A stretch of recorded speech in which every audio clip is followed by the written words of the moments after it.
Albert Grande here from pizzatherapy.com, legendsofpizza.com/blog.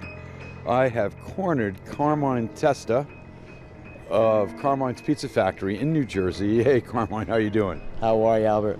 I'm doing well.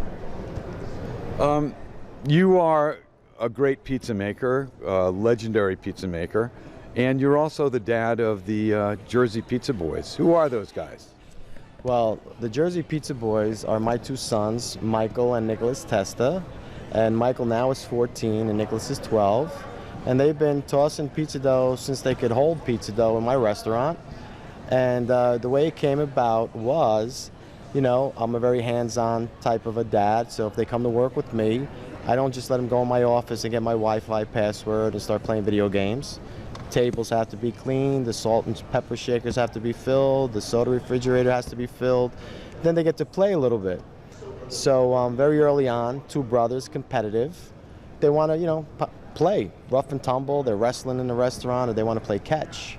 So part of the concept with the pizza toss it developed is just two brothers playing catch inside the pizzeria with some rubber dough. And I thought it was pretty cool to show them how to spin some dough. And the next thing I knew, that they were doing it better than I could do it. And with the social media, at a time of social media where, you know, anything could go viral at any second, well, little boy tossing pizza dough went viral. That was 7 years ago.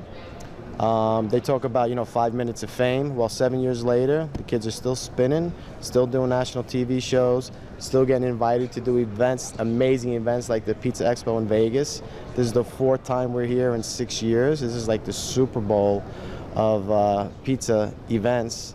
I'm so happy to meet all the who's who in the pizza industry. Get to meet you, Albert, right? You're always around, you're always in the middle, you're quiet, but you're always in the circle of what's going on.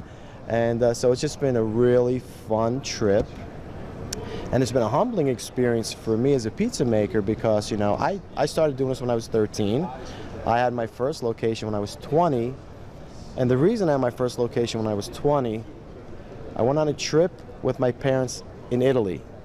And it was like a father-son moment with my dad. I was a junior in high school. It was the summer of my junior year going into my senior year. And my dad said to me, "What do you want to do when you graduate?" And I says, "I don't know." He says, "Well, do you want to be a doctor? Do you want to be a lawyer?" I said, "No." He goes, "Well, then, you know what? You really don't need college. I'm not going to force you to go to college if you don't want to." He goes, "But if you want to be a tradesperson, whatever you do, you got to do it right when you graduate. You got to give it 100%. And the first 5 years of you doing that, that's your college. And your job is to get as good as you can possibly be at what you do." So getting back to coming to Pizza Expo, for a very long time, I thought I was really good at what I did. And I'm not saying I was bad, but meeting all these guys and seeing these guys that have so much more experience than I do, I was smart enough to keep quiet, like a sponge, absorb as much as I could, because boy, have I learned so much coming here over the last couple of years. So it's been a real great experience for my kids, and it's been an educational and great experience for me. So it's like a win-win-win situation. What were your first steps to getting into the pizza industry? How did you do that? Well, you're gonna like this story.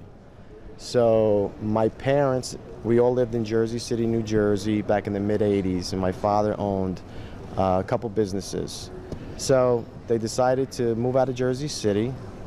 My father went for lunch with a friend of his, and one afternoon he came back and told my mother, "Hey, I bought a little pizzeria in Perth Amboy, New Jersey."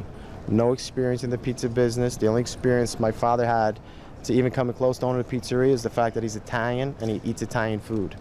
Other than that, he didn't know anything about making pizza, selling pizza, you know, the 80-hour work weeks.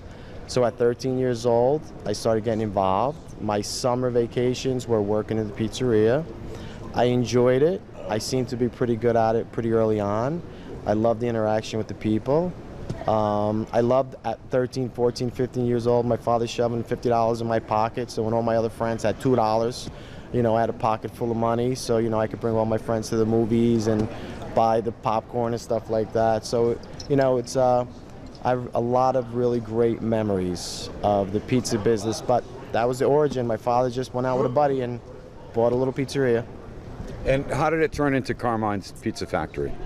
So at 13 I started, and because my father didn't have the experience and because he didn't really read or write in English too good, I not only was helping him, but I was kind of already starting to do a lot of the behind the scenes stuff, working with the accountant, working with like PSE&G, stuff like that you would not think a 13, 14, 15-year-old kid would do. So when I became 20 and opened up my first place, which my parents helped me with, it was like a smooth transition to I've been doing this for years. So, that was really how that came about. Okay. So, can you give some tips to the home pizza maker? I can give some tips to the home pizza maker. Don't make it and order from the pizzeria. I'm only kidding. So it's all about the proper equipment. You definitely need a good pizza stone. Pizza stone makes a big, big difference. You can buy some already made pizza doughs at like your Stop and Shops or your supermarkets, but if you have a pizzeria that you like, most of the time, I know I do, and I know a lot of the people that I know in the pizza business, if you go into the pizzeria and you ask the pizza owner if you could buy some pizza dough, they're usually about $2, $3, $4 a piece. Buy some dough from the pizzerias that you like, because obviously they know what they're doing, and then just get yourself a good tomato sauce. The great thing about pizza in general, but specifically home pizza, is that there's no wrong.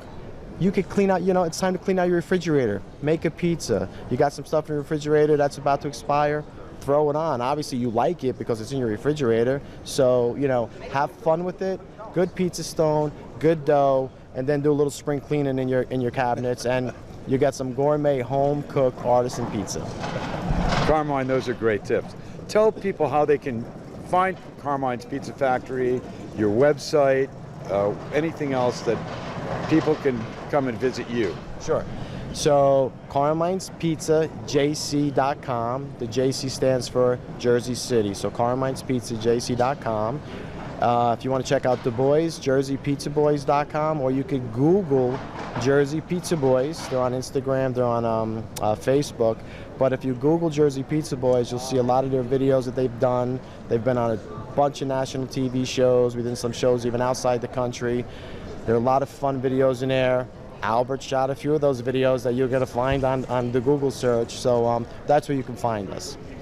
Carmine, thanks a lot. You're a great dad and a great pizza maker. It's been a pleasure talking to you. Well, Albert, from the first day I met you years ago, you were always so nice, so humble. You're great at what you do, and thank you for allowing me the opportunity to talk to your audience.